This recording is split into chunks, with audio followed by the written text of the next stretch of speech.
Ngoba niyakhala delay ngedwe 10 days kule special sesicupho. Njengoba sesicupho 50% off. Icupho esinazo ziningi kakhulu. Wona ukhetha nje osifunayo ubethele umuzi wakho. Uma uyindoda isibaya sakho uyasibethela. Unesiqiniseko sokuthi umuzi wakho uvikela ngazo zonke indlela. Ungazekudlalela abafana kuwo. Icupho esinazo ziningi kakhulu ke ngiziveza zonke manje but nizibonile kule video leya uma ngabe awuzwanga ungabuyela emavideo wethu phana nje isicupho izovela. Njengalesi usibeka ngaphansi kombhede. Nomusi lo ubeka ngaphansi kombhede noma ngaphansi kwesofa noma kuphi lapho nizobe nihlanganele khona. Nihlangane nicede kodwa ushaya only one round. Awulibona isiphinda phinda ushaya only one round bese uyekile. Bese uyakuthatha ke lokho uyokugubhela emathuneni lokho. Uyogubhela emathuneni kusho ukuthi wonke umunye umuntu ozongena emva kwakho anyeka libona langa lakusasa. Ngichaza ukuthi wonke umuntu ozolala nonkosikazi wakho anyeka libona langa lakusasa. Wonke umuntu ozolala nonkosikazi wakho kumele azi langa lakusasa anyeka libona ngoba uyoqambalala nalo lapha emathuneni bese sibe nalo uthela kulo ushini yakho nomuntu onayigcobisayo ukuthi angashelwa sidalwa.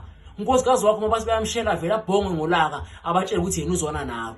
Kungabi khona ezinye insizwa ezishela unkosikazi wakho noma bezemphatha zemispenka zemncabuza noma ongekho nawo konke lokho. Angashelwa sidalwa angashele unkosikazi wakho ukufaka kulo ushini yakhe lokho. Bese ke lokhu ukufaka kuwe uyagcaba ngako lapha emuva. Bese uhlangana naye. Nakhona lapho ushaya only one round. Ukuthi omunye umuntu umathi uqambalana nonkosikazi wakho vela ebhoshele wabili bayibhoshele.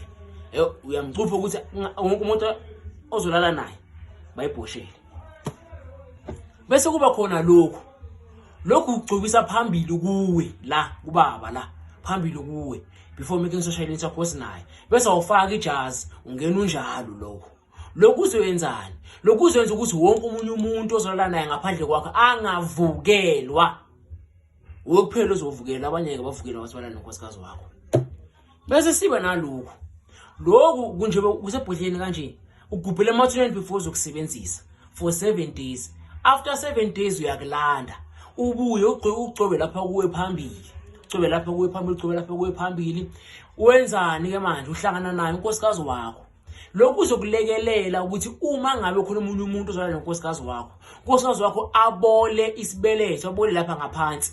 Bese leyibungu bezidla loya muntu lo bokuphela kuwe lebhodlela. Ngoba ufuna ithweni fresh. Lezi ayibungu bezidla loya muntu oyazi izodla unkosikazi wakho. Uzophuma ibungu la ngaphansi nasoyazi ukuthi ula nomunye umuntu. Anuka into exoxa usathana. Naye lo wesilisa amile izilonda lapho bese uphuma ibungu ilebe lishrinka bese yanyamalala ngobulala nabafazi babantu. Bese siba lokhu nako uyagcobisa lapha kuwe phambili okunye bese uyazicaba ngako lapha emuva. Wenzani ke na uhlangana naye only for one round. Uma ucedile uyofuna isikhiye esisha esitolo. Legazi lizophuma letha umizicaba wena. Uhlanganisa nalomuthi ugcobisa lesikhiya kanye. Uyangizwa ukuthi ngithini. Bese ke manje ufuna intambo noma ngabe yipi. Le ngidi uyayikhiya. Ufaka intambo ekhalweni lakho. Le ngidi ibe ilokhekile sogcobisile umuthi. Uzafaka iskipo ukuthi angaboni shilo nje kuskipo for that day ukuthi angaboni ukuthi uyamcupha. Uhlangane nonkosikazi wakho. Making social intercourse naye. Emva kwaloko na one round. Emva kwaloko ukhipha le ntambo noma ungayilahla. Le ngidi njengoba ikhiyekile uyibeka endaweni safe. Omunye umuntu ozolala nonkosikazi wakho uzobambeka. Wazokhiyeka. Kweze kufike wena le ngidi emele uyivule. Uyibeke safe ngoba yalahleka yasazi. Ziningi